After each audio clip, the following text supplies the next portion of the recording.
Good morning. This is Michelle Meza presenting video discussion number 2 on women of the Revolutionary War.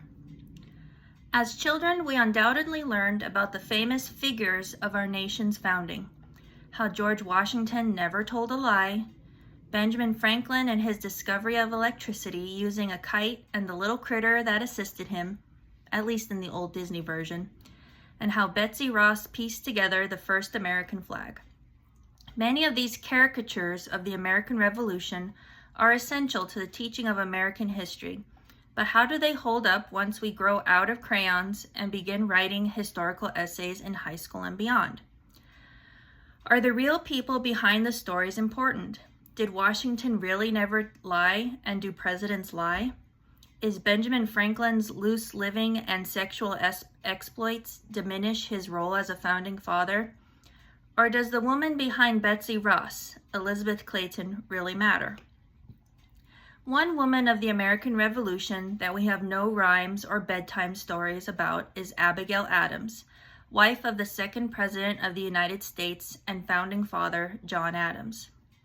Some of the adults with an HBO subscription may have seen her portrayal in the limited series released in 2008, played brilliantly by Laura Linney, and how this obscure First Lady came to life on the screen. Considering Leah Milio's analysis and questions arising after reading Laurel Thatcher Ulrich's How Betsy Ross Became Famous, how important was it to have a famous female of the American Revolution? Could a woman of some other profession have filled the shoes of Betsy Ross, a woman such as Abigail Adams? And finally, does the actual person, either Elizabeth Claypool or Abigail Adams, still hold importance in the birth of our nation?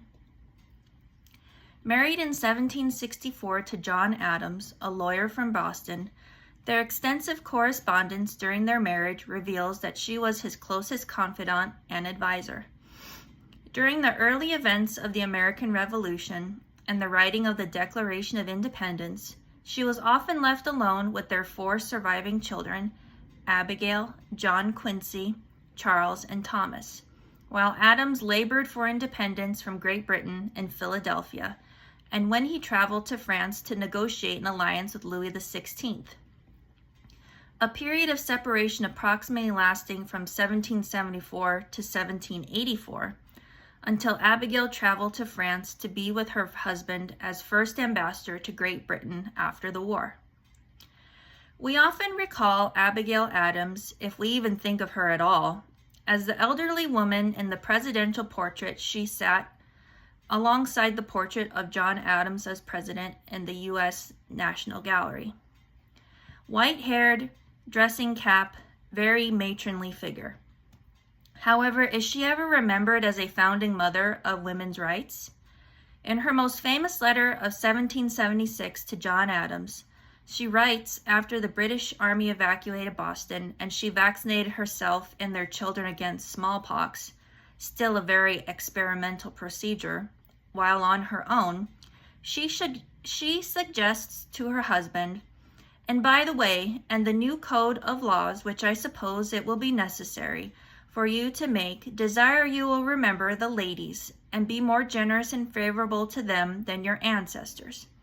Do not put such unlimited power in the hands of husbands.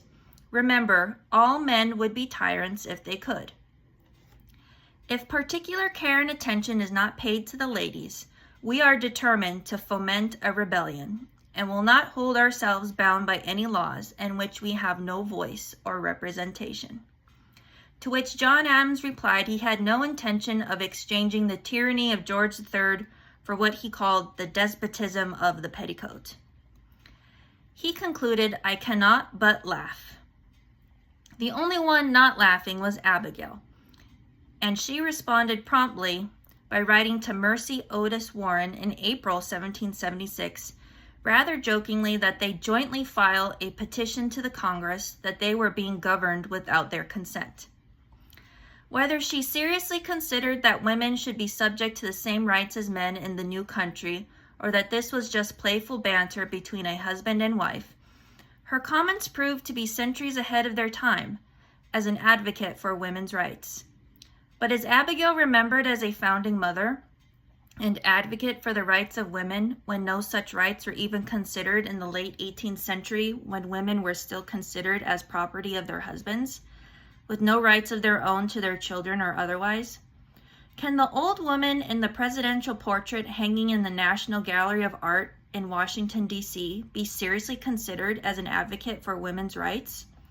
Should she be counted along the ranks of Elizabeth Cady Stanton and Susan B. Anthony in the early 20th century among those force-fed in the prisons during the First World War? Or among the multiple waves of feminism that rolled throughout the country since the 1970s? Or for some reason does she not fit the narrative among a culture that despises the founding fathers as tyrants, white men that sought to keep slaves under the yoke of slavery for another 100 years? Or as a privileged white female who only sought after her own husband and family's advancement despite the plight of others? Thank you very much for listening to my presentation. I hope you have a great weekend. Bye-bye.